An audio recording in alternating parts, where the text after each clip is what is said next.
Alrighty, hello YouTube, welcome back to my channel, or welcome to my channel for the very first time. If you don't already know me, my name is Cryptic Coil.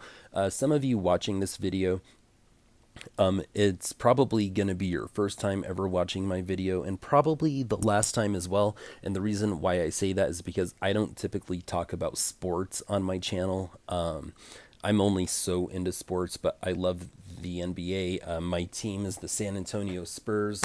I got my Tim Duncan shirt on, or what I call my Superman shirt, because whenever I wear this shirt, I feel like the man. I feel like I could conquer the world.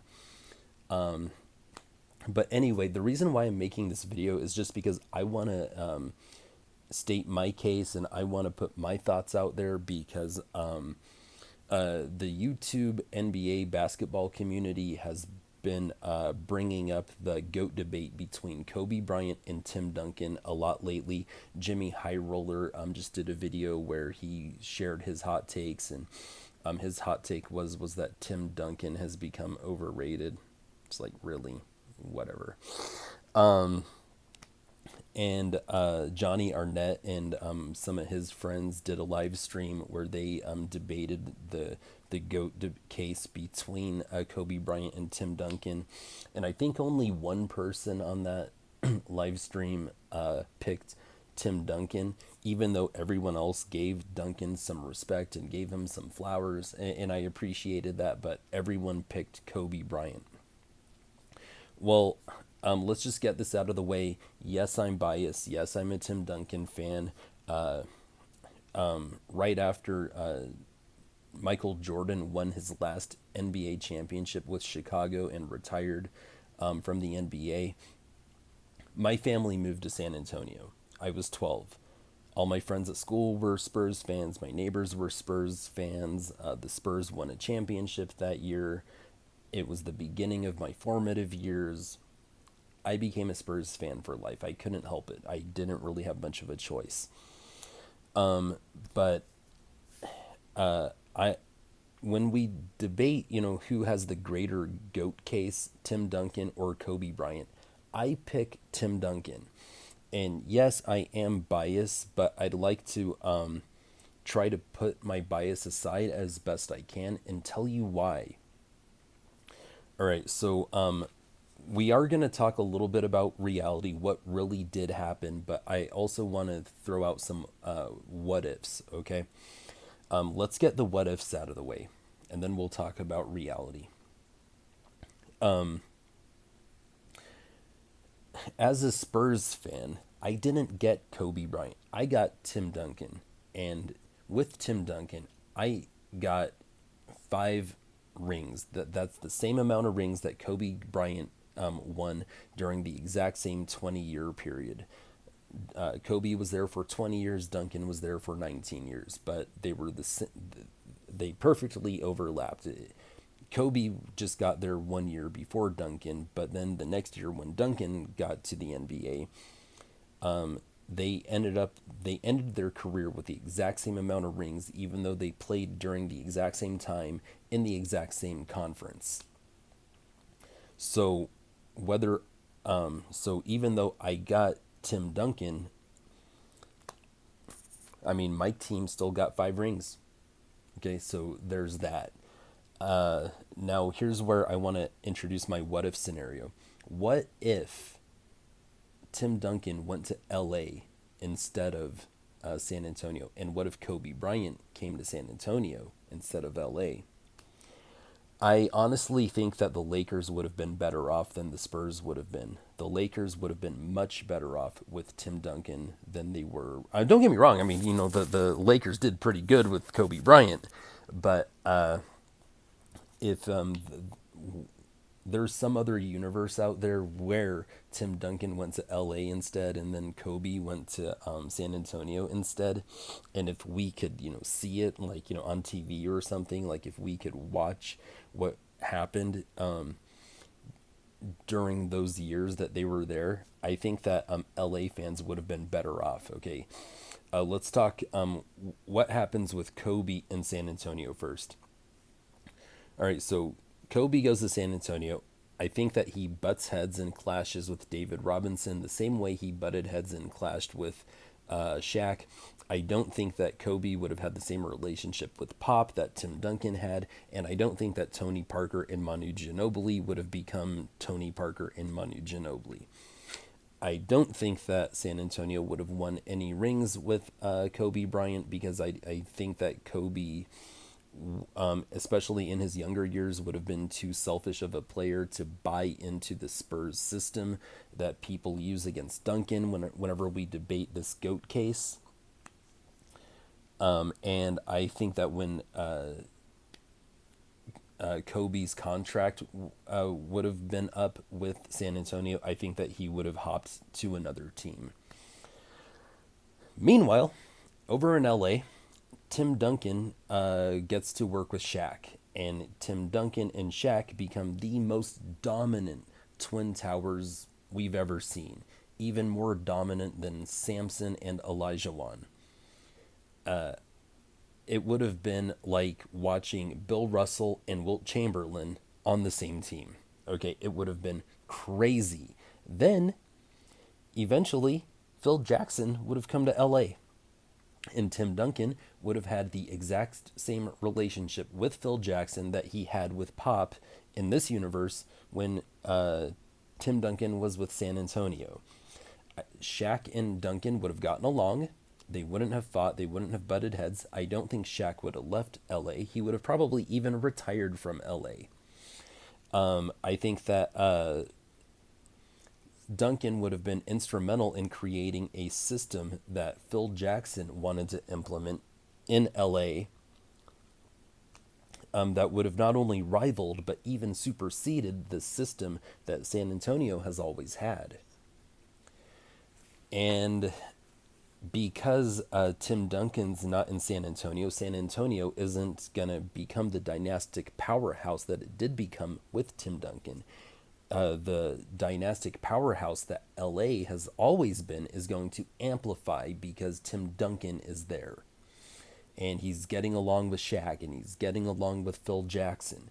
And the Lakers don't end up with 5 rings during those years. They end up with 6 to 10. Maybe even more, because who in the Western Conference is gonna be able to take on the Duncan Shaq Lakers? The Spurs aren't going to. The Phoenix Suns would have probably gotten to the conference finals a few times. I think they would have come short every time. Dirk's Mavs would have probably faced them in the conference finals a couple of times, but they would have fallen short. LA would have constantly been in the NBA Finals with Shaq and with Duncan and with Phil Jackson coaching them, and with the system that Duncan and Phil were able to implement in LA. Meanwhile, Kobe is out there hopping from team to team every time his contract is up. And maybe somewhere down the road, Kobe does end up winning a ring or two, but I don't think that Kobe Bryant would have been remembered as the same Kobe Bryant that we all remember today. I think that we would talk about Kobe Bryant as something more like a Grant Hill, Tracy McGrady, Vince Carter, somewhere between that and somewhere between like a Hakeem Olajuwon and however we're going to remember Kawhi Leonard when Kawhi finally hangs up the shoes for the last time. He's going to, or maybe like David Robinson. In that universe, I don't think that David Robinson would have won 2 rings, so I guess it doesn't matter. So I guess not even David Robinson. Well, maybe David Robinson. He'd be on that, Vince Carter, Grant Hill, T-Mac level where we knew that they were great players, but they didn't end up with any rings. So I really think that if you want to talk about who was better one-on-one, would it have been Kobe Bryant or would it have been Tim Duncan? If you want to pick Kobe Bryant over Tim Duncan, I have no problem with that. But I begin to have a problem with it when we talk about it in this context because basketball isn't a one-on-one sport, it's a team sport, and being able to make your teammates better is part of the game. Being able to set an example and lead for your team is part of the game, and Tim Duncan did that better than Kobe Bryant. Certainly for the first half of Kobe Bryant's career. Then in 2008, when he started looking into how to become a better leader, and when he started to get along better with Phil Jackson, Kobe Bryant's career caught its second wind, and he became more like Tim Duncan. But that first half of his career, I wouldn't want that Kobe Bryant on my team. I think that it was fine in LA because he got Shaq, he got Phil Jackson, and after that collapsed, he was able to stop and reevaluate, and his career managed to eventually find a second wind, but he had to get older first and he had to mature first. Duncan didn't have to get older. Duncan didn't have to mature. Duncan was championship ready from day one. So, in this GOAT debate, I pick Tim Duncan over Kobe Bryant every single time. If I could start my own NBA team and I could pick any player in history to start my team with, I take Tim Duncan. I don't take Michael Jordan. I don't take Larry Bird. I don't take Magic Johnson. I don't take Wilt. I don't take Bill. I take Tim Duncan. I don't take Kobe. I take Duncan every single time. Every single time. Okay.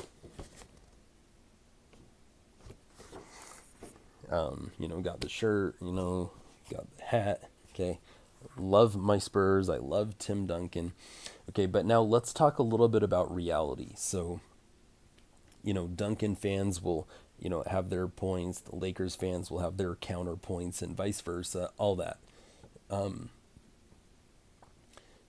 People will say, well, Duncan had pop throughout his career, and he had David Robinson at first, and then he got Manu, and he got Parker. And it's like, well, Kobe had Phil Jackson. He had the Zen Master, okay? And he couldn't get along with him. He grinded his gears. So what? So what? Duncan was more coachable than Kobe was. Like, why can't we? Why do you think that that's a valid point where you get to take something away from Duncan? I mean, that's ridiculous. It's beyond ridiculous. Then, the Olympics gets brought up, and it's like, okay, fine. But if you want to bring up the Olympics and how well Kobe did with the Redeem team, why don't we talk about the Detroit Pistons in 2004 and 2005? The Shaq Kobe Lakers lost to those Detroit Pistons that had never been to the championship before. The Shaq Kobe Lakers lost to that Pistons team. Then what happened the next year? That same Detroit Pistons team goes back to the NBA championship, and who do they face in 2005? Not the Shaq Kobe Lakers, the Tim Duncan Spurs. And what happens? The Tim Duncan Spurs beat the team that beat the Shaq Kobe Lakers the year prior. And then you want to bring up the fact that Kobe Bryant has a winning record against Tim Duncan in the playoffs. And it's like, yeah, he does. It's a great point. I'm not going to lie. I'm a Duncan fan. I'm a Spurs fan. I'm salty about that. I wish that weren't true. But guess what? It is. But it doesn't matter because, well, I mean, it matters. But it only matters to a certain point because Tim Duncan still ended up with 5. How many did Kobe end up with? 5. And you can talk about how, or you can tell me that Kobe Bryant would have been a better one-on-one player than Tim Duncan all you want. And it's like, okay, maybe so. I'm probably not going to push back against you if you make that argument, but we got to remember it's a team sport, and being a leader is part of the game when you incorporate a team into it, when it's no longer a one-on-one sport. And Duncan was the superior leader, and even if he had less talent than Kobe Bryant, his leadership skills made up for it, and that's what allowed him to win 5 rings during the exact same time in the exact same conference as Kobe Bryant. You look at Jordan, who won 6 rings during Jordan's years? No one. Once Jordan's hit his prime, and once his team got built up into a championship level team, there wasn't a there wasn't like a rival like Tim Duncan and Kobe Bryant had between each other. Jordan didn't have anything like that. He was just, slaying everybody. But Tim Duncan and Kobe Bryant had each other, and I think that they're, two different sides of the same coin, or two opposite sides of the same coin, and it really comes down to preference. And I think that a lot of people prefer Kobe Bryant because he was a lot more flashy, he was a lot more mean, he was pr- probably a lot more cool, but I think that a lot of the things that made Kobe Bryant great also held him back from being greater than what he could have been. And we can't say the same thing about Tim Duncan. I think that Tim Duncan was a lot more balanced, and I think that Tim Duncan went out there and gave it his all in a way that Kobe Bryant didn't. Now, I love Kobe Bryant. I grew up watching him play. I was a Spurs fan. Kobe Bryant had me nervous. He had me biting my nails on the edge of my seat. I'm not a Kobe hater. I really love Kobe, and rest in peace to Kobe and his daughter. I'm not religious, but God bless Vanessa and her family. But I honestly think that Kobe Bryant could have done a lot more things better than what he did, than what Tim Duncan could have done. I think that Tim Duncan did his best, and I think that Kobe Bryant had flaws that stopped him from being even greater than what he was. I think that if he would have been more coachable when he was younger, I think that if he could have, put his own ego in check when he was playing with Shaq, I think that Kobe Bryant would have been a lot significantly greater than what he was. And I just can't make that same critique against Tim Duncan. And that matters to me because I'm a professional. I work with a team at work, where I work in the industry that I'm in. And I'd rather work with a Tim Duncan than with a Kobe Bryant. And especially knowing that the flaws of a Kobe Bryant are going to give me the same results that I would get if I were working with a Tim Duncan. So that's my contribution to this GOAT debate between Kobe Bryant and Tim Duncan. And if you agree with me, I mean, that is awesome. We're kindred spirits. If you disagree with me, that's fine too. I don't hate you. I hope you don't hate me. We're just talking basketball. We're just talking NBA. Like I said, I'm biased. I'm a Spurs fan. I grew up there. I just happened to move there at the right time. And all that, but I'm also a lifelong fan. That's my team for life. That's the only team I care about. Even like football, technically I have an NFL team, but I don't support them like that. I just watch the games when my friends invite me over and stuff like that. But before I let you go, I want to show you something. So I'm such a Spurs fan. I'm such a Tim Duncan fan. I play guitar, right? I sanded this guitar down and I painted it. All right. And the headstock and all that. I don't want to talk too much about this, but I want to get me another guitar, and I want to do like an Eddie Van Halen stripe paint job. I don't know if any of you know who Eddie Van Halen is. One of his guitars is really famous for having like black, white, and red stripes all across it. I want to do like these Spurs colors, like black, silver, and white, but do it like the Eddie Van Halen, style. And then on the headstock, I want to do the same thing, except I want it to be the Spurs' Fiesta colors, like these colors, like kind of that fuchsia and that like turquoise color and white. I want to do that on the headstock, and then instead of dot inlays on the fretboard, I want like the Spurs symbol to be all over the fretboard.